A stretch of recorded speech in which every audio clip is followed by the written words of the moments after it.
Remaja selamat pagi. Mau ke bangku juga? Ya, uangnya atas ya. Jadi kita harus jaga-jaga, gitu ya. Saudara, hari ini kita memahami atau belajar tentang berjalan bersama Yesus.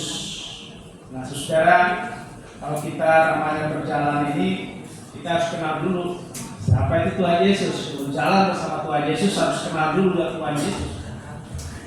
Nah, sehingga kita benar-benar tahu kita jalan dengan siapa. Ya. Tadi kalau di dalam lagu NKB tadi, ya, yang di halaman pertama itu tadi 19, kita berjalan bersama Raja Alam Semesta. Coba, kalau jalan sama Raja, kira-kira gimana sikap kita? Jadi jangan main-main kan, nggak boleh sembarangan toh. Nah, kalau remaja jalan sama temannya gimana? Suka-sukanya ya kan? Gitu kan? Suka-sukanya aja kan? Nah, kalau berjalan bersama raja, rajanya bukan raja negara kecil, alam semesta. Coba imani itu, harus kita imani sampai sekarang kalau kita berjalan bersama Yesus, Raja alam semesta, seluruh dunia, seluruh galaksi, dia yang memimpin. Coba bayangkan tuh hebatnya rajanya. Nah, kita berjalan bersama Yesus, Raja alam semesta. Oleh sebab itu, kalau berjalan bersama Tuhan Yesus, kita memuji-muji. Ya, kita memuji-muji, jangan menggerutu. Mas di gimana sih lu? Oh begini lu sama Tuhan Yesus kan lu gue gitu. Nggak mungkin lah. Kalau sama teman-teman bisa aja gitu kan. Bersama Tuhan Yesus menjunjung, menghormati, dan di dalam lagu itu dikatakan yang KJ 19, bahagia berjalan bersama Yesus. Bahagianya bukan hari ini saja, tapi sampai akhir zaman. Bahagianya itu nggak bisa diganti dengan bahagia makan makanan enak atau rekreasi jalan-jalan ke Bangkok, nggak bisa. Beda bahagianya berjalan bersama Tuhan Yesus. Kalau orang nggak bahagia bersama Tuhan Yesus, berarti dia salah jalannya. Mungkin dia kira Tuhan Yesus tahu enggak, ya? Dia berpikir dia sedang berjalan dengan Tuhan Yesus, taunya sama yang lain. Nah, bahaya ya. Hati-hati, kita ini berjalan bersama Tuhan Yesus atau bersama iblis atau bersama siapa? Ya, kita harus renungkan. Kalau berjalan bersama Tuhan Yesus, ada kebahagiaan bakal. Dan kalaupun berjalan bersama Tuhan Yesus, jangan berpikir nggak ada sedih, nggak ada sakit, nggak ada apa, nggak ada macam-macam, nggak ada badai, nggak ada taufan. Nah, ini berjalan bersama siapa sebenarnya? Tukang sihir kali, kita jalan tukang sihir kali. Kalau berjalan bersama Yesus, walaupun bersama Yesus ada badai juga. Seperti di perahu ya, sama-sama Tuhan Yesus, tahu-tahu murid-murid kena badai. Jadi jangan ada ajaran yang mengatakan kalau saya berjalan Tuhan Yesus, bersama Tuhan Yesus, pasti tidak ada badai, tidak ada sakit, tidak ada kelaparan, tidak ada yang miskin. Semuanya kalau udah percaya Tuhan Yesus kaya raya. Benar gak kira-kira? Kalau berjalan sama Tuhan Yesus berarti kaya raya gak semuanya? Oh, kalau kaya raya mau habis bayarnya udah hebat ini. Gajinya 100 juta ke atas semuanya. Amin kan? Tapi kenyataannya masih ada yang di bawah 5 juta, di bawah 10 juta, di bawah 20 juta. Benar enggak? Ajaran yang mengatakan kalau berjalan bersama Tuhan Yesus semuanya gajinya 100 juta ke atas. Jadi jangan pernah terima ajaran seperti itu. Ada saatnya 100, ada saatnya 5 juta, ada 10 juta, ada lebih dari 200, macam-macam. Ya, ingat, tanamkan dalam pikiran kita berjalan bersama Tuhan Yesus. Ada saatnya sedih. Ada yang sakit, ada yang berduka, kehilangan suami, kehilangan istri, kehilangan anak. Tapi pada saat kehilangan itu, Yesus menghibur yang sedih. Itu kan tadi nyanyiannya begitu. Dan kalau kita sudah dihibur, kita dicerahkan pikiran kita. Dan berjalan bersama Tuhan Yesus itu jangan pikir kita kayak di mall, anak-anak sama orang tuanya kadang-kadang suka melepaskan ya. Kalau ada barang-barang yang bagus, lepas sama itu kabur dia kan, dicari dia mainan-mainan itu, terus kehilangan dia di sana. Jadi kalau orang berjalan sama Tuhan Yesus, dia selalu memegang tangan Tuhan, ya. Dia selalu bersama-sama dengan Tuhan Yesus. Nah inilah yang kita hayati, yang namanya berjalan bersama Tuhan Yesus juga seperti itu. Kalau namanya berjalan bersama Tuhan Yesus, kita juga berserah, ya. Karena tiap detik, namanya tiap detik, ya, lagunya tiap detik tak berhenti berjalan bersama Tuhan Yesus. Jadi jangan hanya hari Minggu aja berjalan sama Tuhan Yesus, hari Senin sampai hari Sabtu berjalan sama iblis. Wah, repot itu. Gak mau, Tuhan Yesus gak mau ganti-ganti. Tiap detik berjalan bersama Tuhan Yesus, karena dia mau menjaga kita.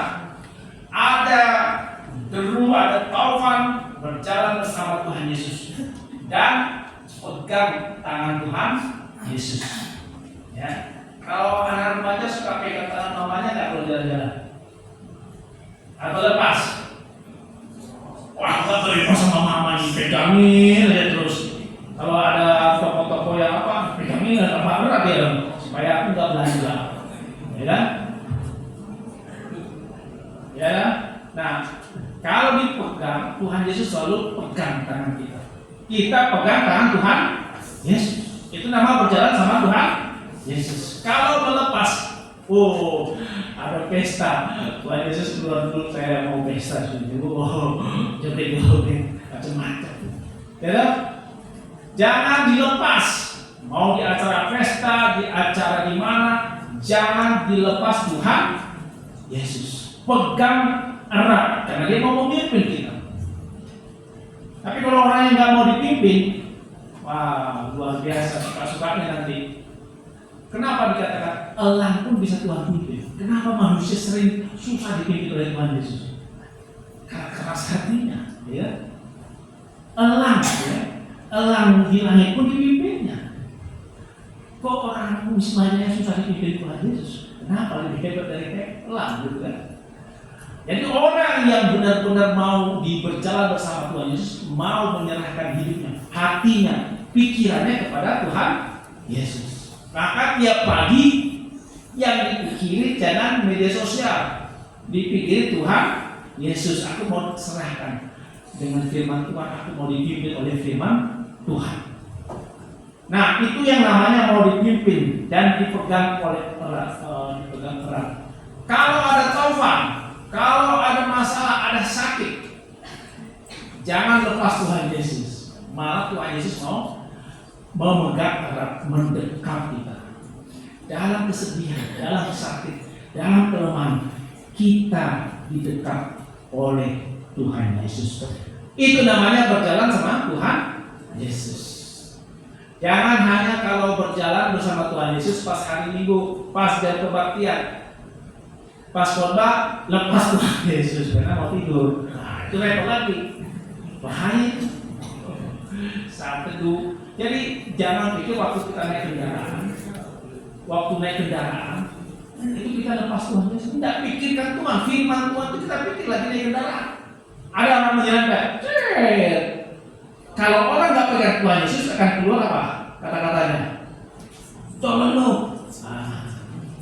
Tapi kalau dia lagi naik kendaraan, naik motor, diserempet dikit, tenang aja dia. Pak salah Pak, saya ke kanan Pak, bukan ke kiri Pak. Nggak bilangin tolong orang. Tapi kalau orang nggak bersama Tuhan Yesus, keluar kata-kata yang memaki, kemarahan yang nggak penting-penting, gitu kan? Nah inilah yang kita katakan berjalan bersama Tuhan Yesus. Tuhan Yesus itu adalah Mesias yang harus menderita, ditolak, ya. Tapi kalau orang yang berpikir bahwa Yesus itu bukan Mesias yang menderita, dia pikir Mesias itu adalah seperti pahlawan hebat, mengalahkan musuh dengan membunuh, dengan berperang, dengan senjata. Tuhan Yesus enggak. Mesias yang berkorban, yang mati dikorbankan di kayu salib. Nah, apa gunanya kita memahami ini? Ya, kita harus menerima bahwa kita bersama Tuhan Yesus, Mesias yang berkorban. Nah, apa artinya Mesias yang berkorban ini yang disalibkan? Saudara, Mesias yang menderita itu dia berjuang untuk kebenaran, untuk keadilan, untuk kebaikan. Ya. Tapi perjuangannya tanpa kekerasan, tanpa memaki, tanpa dengan mulut, bukan dengan tangan, bukan enggak. Kalau di rumah, seorang istri, seorang suami mau menegakkan kebenaran, mau menegakkan keadilan, bukan dengan tangan, bapak, bukan dengan teriakan maki-maki anaknya, suaminya, istrinya, bukan. Tapi dia berbuat baik, berkorban untuk menegakkan keadilan, kebenaran di rumahnya. Suami adil, dia berjuang. Gimana caranya berjuang ya supaya suaminya adil dan benar dan mengasihi dan damai. Tapi bukan dengan cara melakukan tindakan-tindakan yang misalnya supaya keadilan dia lemparin piring, wow, pecah gitu kan. Nah, itu bukan begitu perjuangan. Terus banyak di rumah orang memperjuangkan kebenaran dan keadilan terhadap suami, terhadap istri, terhadap anak, terhadap orang tua. Tapi dia melakukan dengan kekerasan. Dia merusak suaminya, dia merusak istrinya, dia merusak anaknya, dia merusak orang tuanya. Ada seorang anak mengatakan, "Papa tidak adil." Bagaimana caranya dia supaya bapaknya bertobat? Oh, dia pergi keluar mabuk-mabukan, narkoba. Dia tahu tuh bapak saya tidak suka dengan dia. Dia tidak adil. Itu cara Mesias yang berkorban atau cara merusak diri sendiri? Merusak diri saya. Jangan mau memperbaiki bapaknya supaya benar dan adil dengan kita merusak narkobaan, kebebasan seks, dengan mabuk-mabukan. Itu bukan Mesias yang berkorban. Lakukan aja yang baik, yang benar seperti Tuhan Yesus. Perjuangkan, bukan dengan kekerasan, bukan dengan ancaman. Kalau bapak tidak adil, tidak benar, saya ngambek, kunci di kamar berhari-hari sampai saya mati. Boleh nggak begitu? Merusak diri sendiri kan? Bukan itu.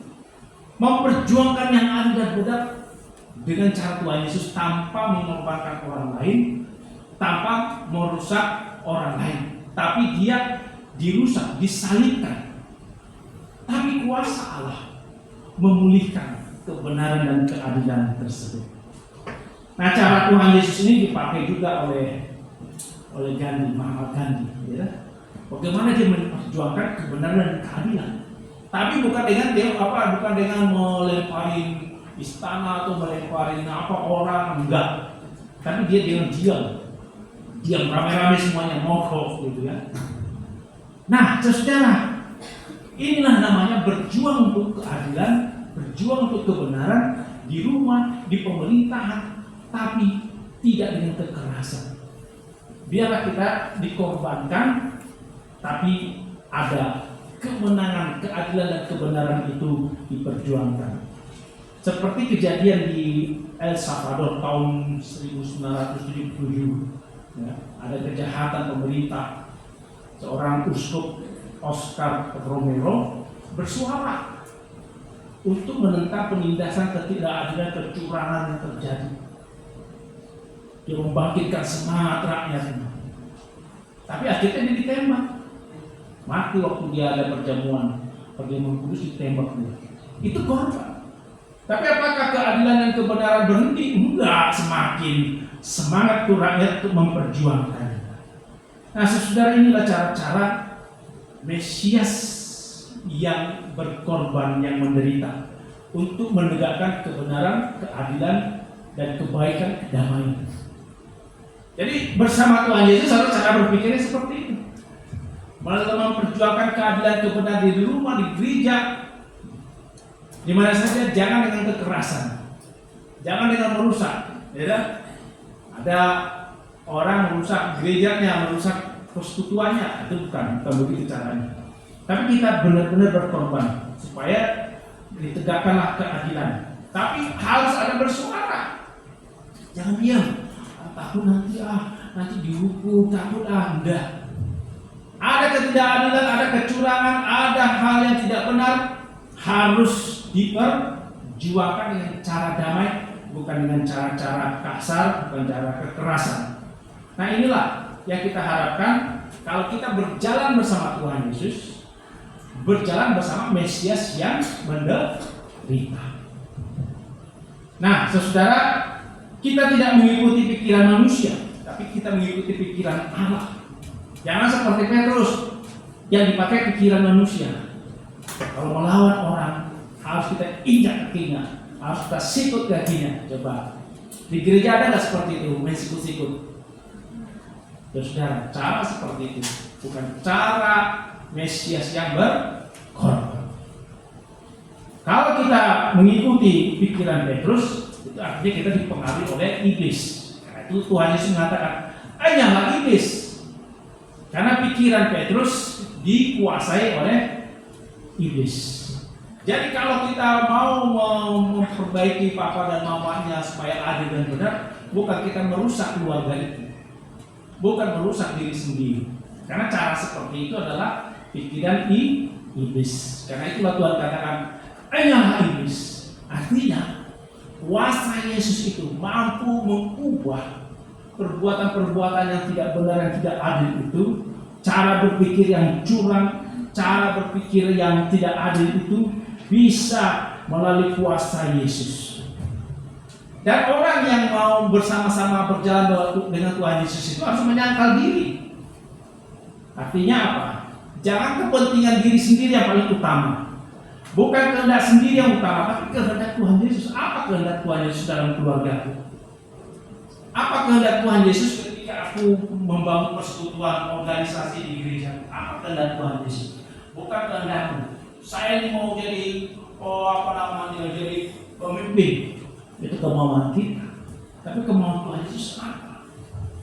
Saya ingin rumah saya begini. Itu keinginan suami, itu keinginan istri. Tapi keinginan Tuhan Yesus itu apa? Nah inilah yang Tuhan katakan. Kalau mau ikut aku, engkau harus menyangkal diri. Saudara, memikul salib, menderita, ya. Jadi kalau untuk sehat saja kita perlu menderita. Untuk sehat perlu menderita. Contohnya, kalau kita ada diabetes, nggak pernah periksa darah, itu tiba-tiba kolek saja. Tapi kalau untuk periksa darah kan harus suntik dulu kan? Ada orang yang takut disuntik karena itu nggak mau periksa darahnya, nggak mau ke lab, nggak mau ke dokter, takut disuntik. Padahal Tuhan Yesus disuntiknya pakai paku, nggak pakai alkohol, nggak pakai tegang-tegang ini, paku aja sakit banget kan kalau Tuhan Yesus. Masa disuntik dengan pesuntik halus saja ketakutan? Ada yang takut disuntik nggak kira-kira? Kalau takut disuntik, bayangkan salib Yesus. Suntiknya gede, paku lagi. Ini suntik pelan-pelan sama perawat. Tenang Pak. Jus. Kalau mau sehat, harus siap menderita. Siap disuntik untuk diperiksa darahnya dan beda. Jadi kalau ada orang nggak mau ke rumah sakit karena takut disuntik, ingat Yesus menderita disalib dengan pakunya lebih gede daripada jarum suntik. Kalau Tuhan Yesus disuntik pakai jarum suntik, ya tenang-tenang aja. Tapi pakunya kayak gini kan. Apapun dalam hidup kita, mau sehat harus berkorban. Pola makan supaya jangan kebanyakan kelebihan. Kadang-kadang kalau kita makan secukupnya suka lapar kan? Lapar itu menderita nggak? Kalau mau sehat harus tahan lapar setelah makan secukupnya, kan? Kalau masih lapar itu harus tahan demi kesehatan. Itu kesehatan pribadi, belum kesehatan semua. Menderita demi kebaikan, menderita demi kesehatan. Itulah yang kita bayangkan menyangkal diri, mengosongkan diri, mengikut Yesus, termasuk kalau mau melayani. Jangan kepentingan diri sendiri. Ini mau main gamenya belum selesai ini, itu mau 100.000 nih, ntar lagi 140.000 nih, tuh, rapat ntar. Ini pelayanan ntar, pokoknya kepentingan dirinya. Main game sampai dapat poin berapa? 500.000. Wah, yang lain udah sejuta kan saya. Habis-habisan waktunya sampai berapa jam untuk main, cari poin sampai 500.000. Ada nggak yang begitu? Banyak. Pantasan rapatnya nggak jalan-jalan. Ya, pelayanannya terbengkalai, belajarnya terbengkalai karena kepentingan diri sendiri. Emang kalau kita main game sampai 500.000 terus Tuhan Yesus senang? Tuhan Yesus memuji kita, wah hebat, dapat poin 500.000. Saudara, yang Tuhan Yesus nilai bukan kesenangan diri sendiri. Ya, ini ada orang istri melapor, Pak Pendeta, saya sudah ajak suami saya supaya tidur jam 10. Dia bilang begini, "Tar, sebentar lagi nih gamenya belum selesai nih, sampai jam 3 pagi istrinya ketiduran." Gara-gara main game, memuaskan diri sendiri, sangkal diri, tinggalkan itu game dengan poin-poinnya itu. Tidur sama istrinya, biar senang tuh istrinya. Saya nggak, benar nggak? Nah, itu namanya berkorban, menyangkal diri sendiri, mengosongkan diri sendiri. Bahagia keluarganya kalau begitu? Bahagia.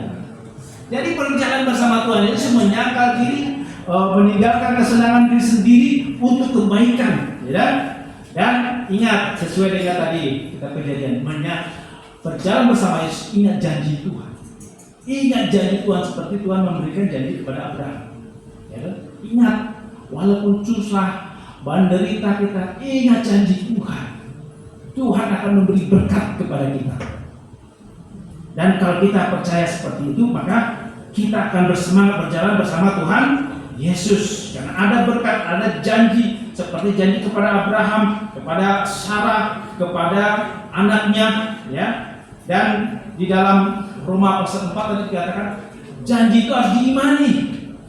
Bukan seperti janji sama papa dengan mama. Janji dengan Tuhan Yesus, janji dengan anak harus diimani bahwa pasti ada anugerah tidak bimbang, dan dalam imanku yang dalam kelemahanku aku dikuatkan. Iman itu bertambah-tambah sampai lanjut usia. Makin tua kita, iman tidak pernah merosot, tapi semakin bertumbuh-tumbuh seperti Abraham. Jadi makin lansia kita beriman seperti Abraham, makin kuat fisik lemah, tapi iman ini menggebu-gebu. Percaya dengan berkat Tuhan, percaya dengan janji Tuhan, percaya dengan pengharapan kepada Tuhan. Nah, kalau sudah seperti itu, bersemangat nggak berjalan bersama Tuhan Yesus? Semangat nggak? Pengharapannya dapat tinggi nggak? Amin. Saudara, kira-kira mengerti nggak arti berjalan bersama Tuhan Yesus? Nangkap nggak kira-kira penjelasan saya? Bisa diterima kan? Oke, kita masuk dalam saat hening sejenak.